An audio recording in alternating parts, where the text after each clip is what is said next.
நாகப்பட்டினம் சட்டப்பேரவை தொகுதியில் போட்டியிடும் மனிதநேய மக்கள் கட்சி தலைவர் எச் ஜவஹாரிவுல்லா பொதுமக்களை நேரில் சந்தித்து வாக்கு சேகரித்தார்.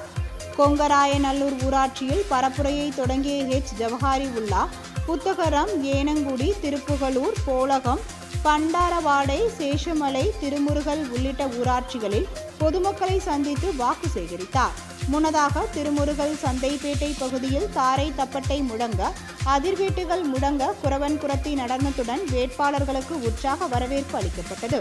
அப்பொழுது பேசிய எச் ஜவஹாரிவுல்லா, அதிமுக தற்பொழுது அமித்ஷா அதிமுகவாக செயல்படுவதாக குற்றம் சாட்டினார்.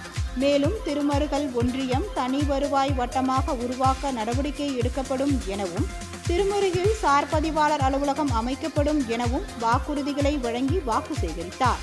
சாலை, குடிநீர், போக்குவரத்து உள்ளிட்ட அடிப்படை வசதிகள் அனைத்தும் செய்து தரப்படும் என பொதுமக்களிடம் அவர் உறுதியளித்தார்.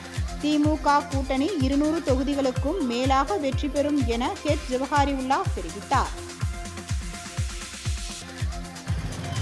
இன்றைக்கு நம்முடைய நாகப்பட்டினம் தொகுதியில எதிரணியில போட்டியிடக்கூடிய அதிமுக வேட்பாளர், அவர் வெறும் அதிமுக வேட்பாளர் மட்டும் என்று தயவு செய்து எண்ணாதீர்கள். அவர் ஒரு பாஜக வேட்பாளர் தான்.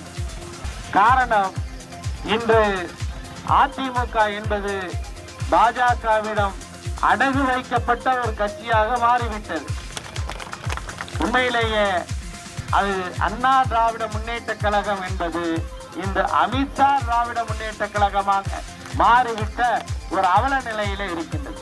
அந்த அமித்ஷா திராவிட முன்னேற்ற கழகத்தினுடைய வேட்பாளர் தான் நம்முடைய எதிர் அணியிலே நிற்கிறார் என்பதை நீங்கள் கவனத்தில் எடுத்துக்கொள்ள வேண்டும்.